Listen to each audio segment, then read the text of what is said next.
Now, I'm not saying every place is the same, but go live where you want to live, and she can too. And if she decided to come here, maybe she's living in Oklahoma, I don't know where they're from, but she's living in Oklahoma, and she likes it here. And this is the place in the world that she chooses to inhabit. Well, she has the right of self-determination, free agency. That's what God gave us. This is number one unalienable right in all international law. And it comes from the Bible. It comes from God. It ain't up to them. Are you kidding me? It's really not.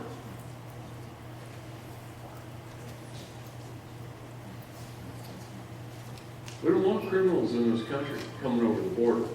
You know when they just let free people come over the border, what happens? Criminals come with them. They're hard to stop. This is why President Trump believed we should have a very big, tall wall with small gates. And they have to come through the gate, and we can then research who they are and let them in slowly. We can't stop them. We can stop them from coming in as fast and as undocumented. But we should welcome them in if they're good people. If they're good people. And find a place for them. But I'll tell you one even better than that. Isn't Mexico part of the United States? See, they don't know that. We don't know that. They don't know that. It is, but because we don't know it, and they don't know, it isn't, right? Crossing the border shouldn't be any harder than crossing from Texas to Oklahoma. And everything down there should be just as good for them as it is up here, and then they wouldn't move up here. They only move up here for the free shit. I'm telling you. They come up here because we got the best welfare system in the world. Ronald Reagan said it best. Our entire welfare system should be designed that it eliminates itself. You give people a hand up, and you help them up, and then turn them loose. Sell them theirs. You don't give them anything else. That's the way welfare is supposed to be designed. I have people I help all the time, give them a hand up when they have nothing. I've rented people hotel rooms for several months at a time and help them learn to earn a living, get back on their feet, put their family back together, and solve their legal problems, and give them a way out. As Americans, that's what we're supposed to do. All of us. And if you can't do it financially, well, that's really your fault. There's all the money in the world out there for you. What did God give you for your creative ability? And if it's something people need, they will buy it. And if they will buy it, you will earn all you need. Like, stop focusing on the money. I don't care if you're broke. Don't try not to think about money. Somebody hands it to you, stick it in your pocket, don't even count it. Stop it. Don't look at your wallet and see how much money you got. That's a bad habit. God might put it there the 11th hour and 55th minute when you need it the most, but He'll put it there if your thought process is, how do I help a fellow man? You get on your knees, you pray about it in the morning. God, where would you send me today? What should I do? How can I help? Give me the most downtrodden. Let me hear the 150 stories a day of the people that are having the most problems. Let me see if I can help one or two of them. Those are the only questions you should ever ask, and I'll tell you what will happen. Pretty soon you'll wake up with a safe one day that's got a couple $100,000 in it. Your bank account has more money than you thought. And you didn't think about putting one single dollar in there. Because if you help 100 people for free, you help 100 people, they'll give you $100 each. You help a few, they'll give you 1,000. Every once in a while, somebody throws an envelope of $5 grand on your desk. God does those sort of things. Yeah. He leads those people that can do that. And that's what I do. I'll help people whether they're absolutely broken, have nothing, and not expect anything. And then there's some beautiful people who walk up and shake my hand and they got a $100 bill in it. You know what I use it for? To help somebody else who has nothing. Even if that's maybe paying my food bill or something, so that I'm alive to help them. Whatever it takes. That's what we got to do. All right, I'm going to quit answering these right now because I'm going to run out of time. What time is it? 12:40. Okay, so what time are we going to stop for lunch? 1? In how long? Oh, shoot. Okay.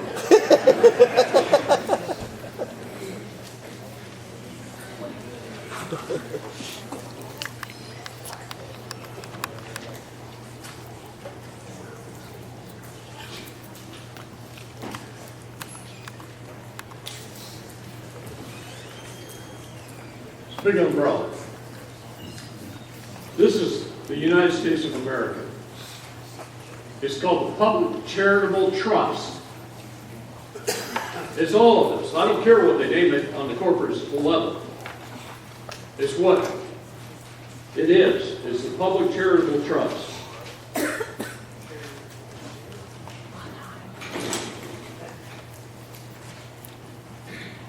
Underneath this Public Charitable Trust, where there's approximately 335 million, and they're dying on fast, by 2025, 161 million people will be dead. That's the intelligence reports. Okay. Aside from that,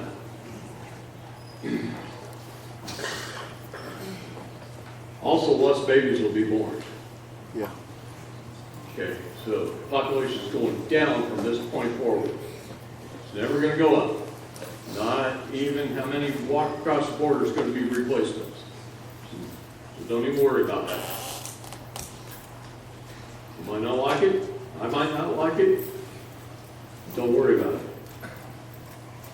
True. All right. Underneath there, 335 million people underneath this umbrella with Cesta Q5 trusts. Okay? This is the debit and credit side. Debit and credit side. So every time a child is born, a bond is created. They're bonded, insured, registered, given a flag, an all caps named entity is created, acting as a purser on that ship until they claim it. That makes sense? Okay, I'm trying to say this quick and short. So, this is very, very important to understand. When a baby is born, if you were born between 1933 and 1975, you were bonded for $630,000. 75 to 99, it was $1 million. Since 99, it's been $2 million. You were insured for $1 million in the beginning, $2 million, and then $5 million. Okay? The insurance policy, just think of it as FDIC insurance. It protects the bank, not you. All right? So, that money came from the International Monetary Fund. They lent that money into the United States Treasury Bond Program. Simple, right? They lend it to the Public Charitable Trust. So, I'm going to use the middle figure, $1 million. It's easy, it rounds up. They lent you $1 million at birth. Debtors. One this big. Mom's arms, swaddling clothes. You're a debtor. Start right off that way. The balance sheets, which is what this is, when I wrote debit and credit, became a balance sheet. They issued $1 million in United States Treasury bonds and started selling them on the market. Creditor, you're the creditor. And this is kind of cool. You're in debt, but you got $1 million in the bank. About even, aren't you? At that point, you're even. All right. Now, your job is to live to be 18. What happens if you don't? What happens if a 3-year-old gets hit by a car while he's on a bicycle? The FDIC insurance kicks in, pays an IMF back $1 million. The cow didn't produce anything. The chattel didn't produce anything. Your job is to live to be 18 years old, go out and start earning a living. Start producing. As you produce, and you gain those FRNs, notes, net notes, you're going to start spending them. And they're all kept track of. They're kept track of by your W-4s, your paycheck stubs, your tax returns, your credit card statements, your bank statements. Man, they keep track of you in a million different ways. And they keep track of all those dollars. And you go out and you start earning them. And I'm just going to make you a generous earner. You earn $100,000 a year for 40 years. That's your career. Okay? 100K times 40 is $4 million in your entire lifetime. All in debt notes. Debt notes can only tender debt to a later date. It never pays or discharges the debt. Never.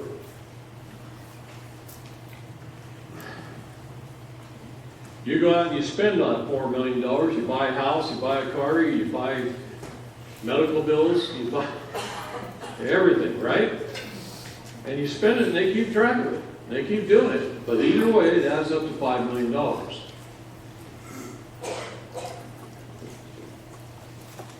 At some point in time, you reach death and probate. Two things you can never avoid, death and probate. They used to say death and taxes, but you can avoid most taxes.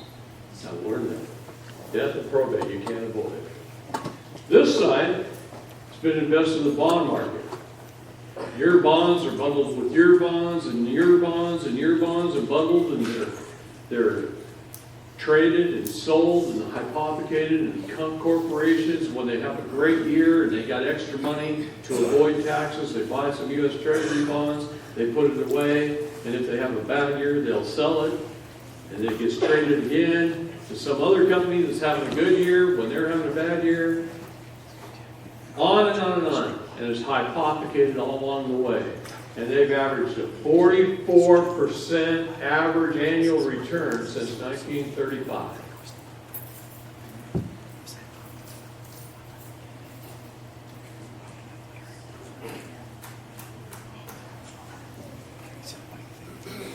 Let's just say it grew to $100 million. I've never seen an estate that small. I'm going to be very conservative. I've never seen one that small. So what if I came to you and said you're worth $100 million? And you're only in debt everything you've ever earned your entire life.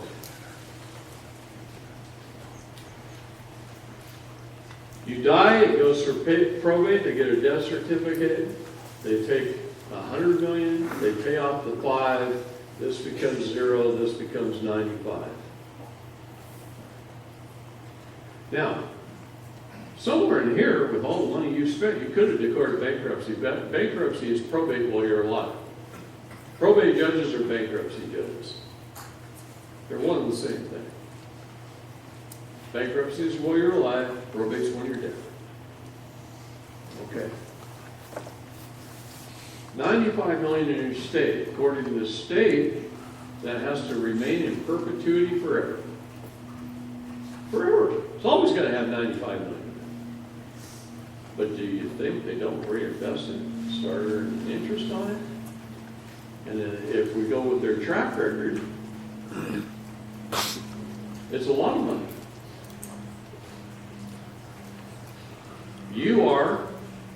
co-trustee, the co-beneficiary, and the only signatory officer of the trust. And you're entitled to half of the earnings after probate. Now, to claim your minor estate, what do you gotta do? Have it probated. Federal probate judge. And you've got to go in there, and I'm going to tell you how to go in, I guess. You've got to do everything that we're talking about. You want to show what laws you're operating under. You want to fly your civil flag of peace. I got a little one on the stand. I just set it up.